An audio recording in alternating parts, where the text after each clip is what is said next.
In what appears to be a critical step towards bringing a possible end to the Russia-Ukraine war, US President Donald Trump has announced that he is arranging a two-way peace meeting between his Russian counterpart and his Ukrainian counterpart. And that will be followed by a trilateral meeting involving the two leaders and Donald Trump as well. Now, Trump made this announcement in a Truth Social post after holding talks with Zelensky and a host of European leaders in the White House.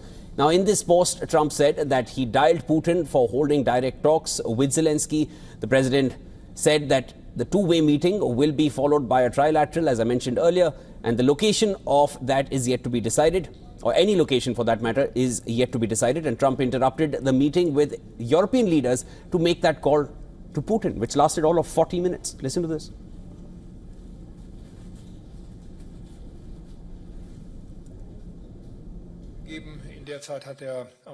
There has been an interruption. During this time, the American president spoke on the phone with the Russian president and agreed that there will be a meeting between the Russian president and the Ukrainian president within the next 2 weeks.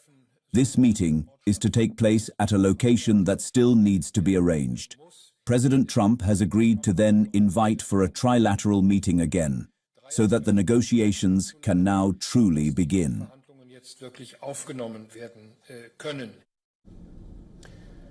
Donald Trump pitched for a peace agreement at the White House meeting. He said a ceasefire is not necessary to end the war.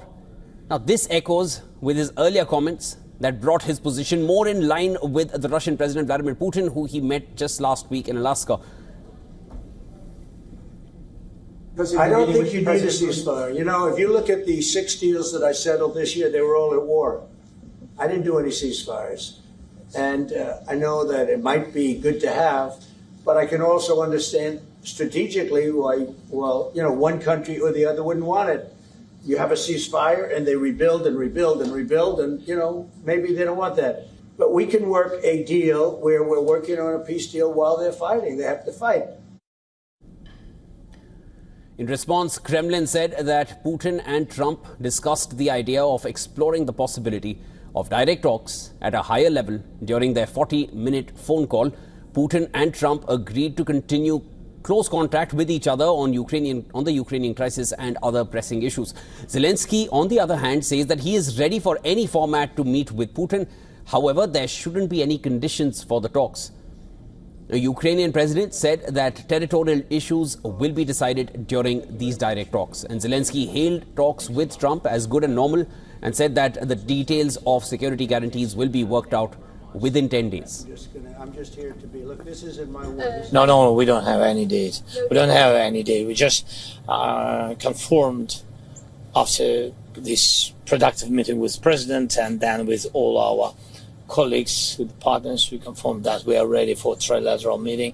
And if Russia proposed to President of the United States bilateral, and then we will see the result of bilateral, and then it can be the trilateral. So I said always, so Ukraine will never stop on the way to peace, and we are ready for any kind of format, but on the level of leaders.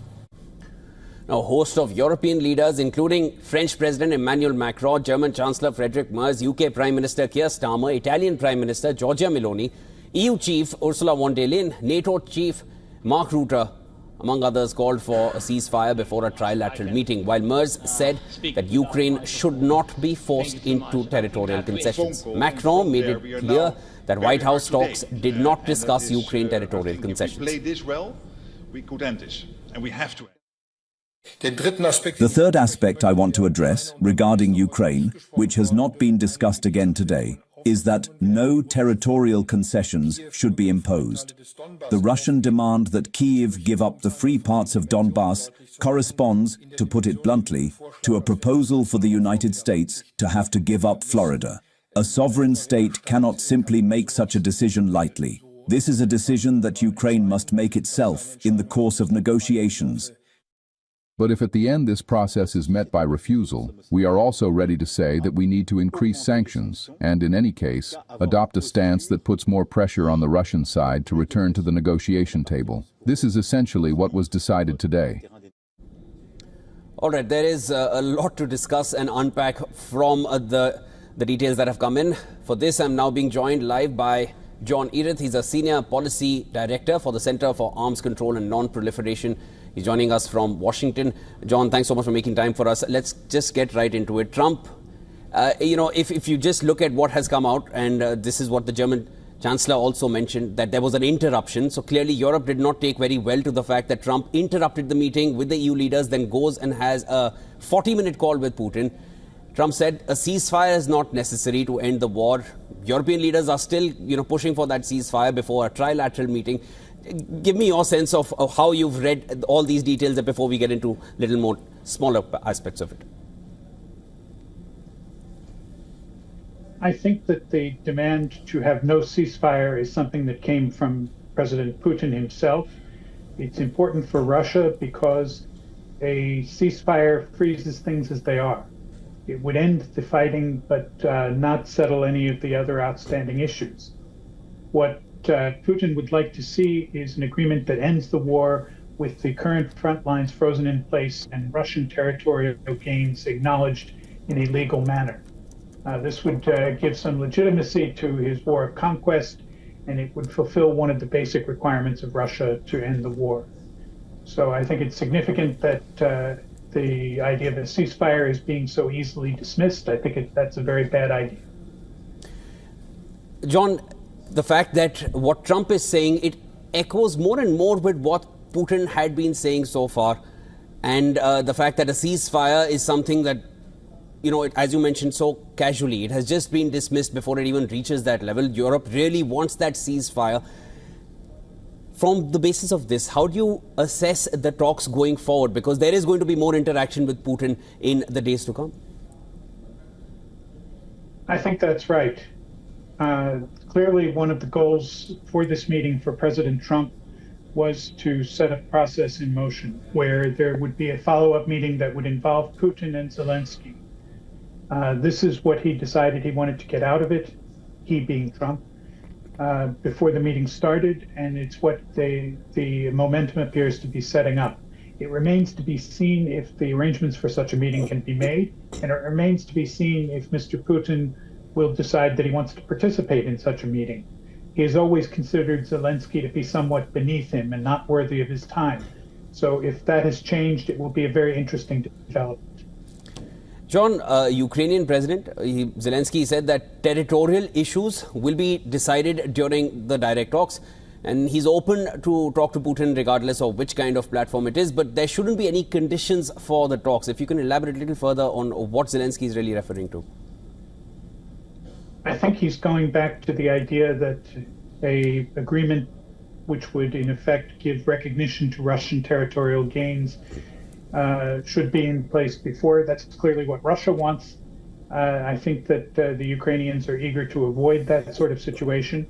They understand that there's going to have to be some discussion of the territorial issue, and they will want to make sure that it is not predetermined that Ukraine will lose territory. They want that to be a subject for further discussion. I hear what you're saying. John, now let's just get into the body language and the optics of it. The fact that Zelensky comes here not just in in his fatigues or in a combat shirt, he's wearing something a little more formal than that. I'll just quote it at that. It's not a three-piece suit as one would perhaps expect someone to wear in the Oval Office, but it's something a little more formal than what he usually dresses like. The fact that he said thank you to the US president, I don't know, multiple number of times, it's a drastic change from what we saw 6 months ago when the last time he was there in the Oval Office. The fact that he's saying I'm open to the talks, and also that map that he took back with him, what that map really showed, I mean, we'll need to wait for something more official to come out on that. What does that make you feel about how Zelensky wants to approach this going forward?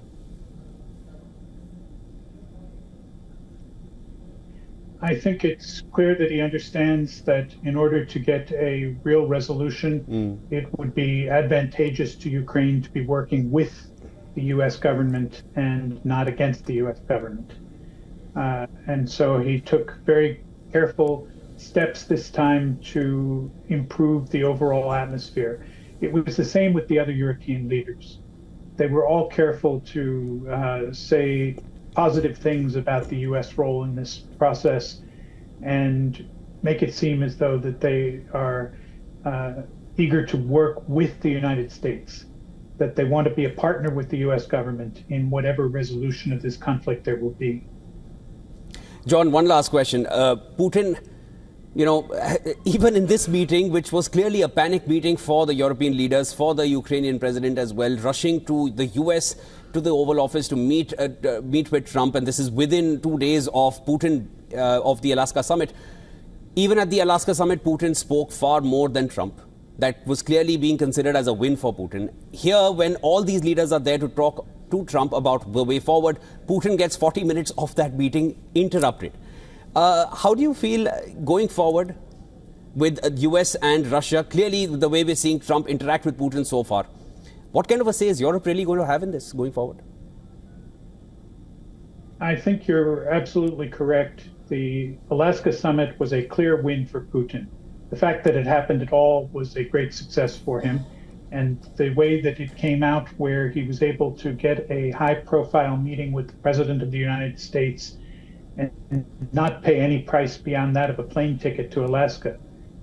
There could have been economic sanctions. There could have been restrictions on the sale of Russian energy, but none of that happened. He got away from that. So it was the fact that the meeting today was interrupted is a sign that President Trump wants President Putin to be a part of the process. He regards it as important, and he's trying to determine what the red lines for Russia are going to be. I don't know how successful he was. It took 40 minutes, so it probably wasn't very clear, but it's clear that the process is not over and it will continue. John, thanks so much for joining us here. Of course, there's going to be a lot more to discuss. Would love to have you on the broadcast again. I look forward to it.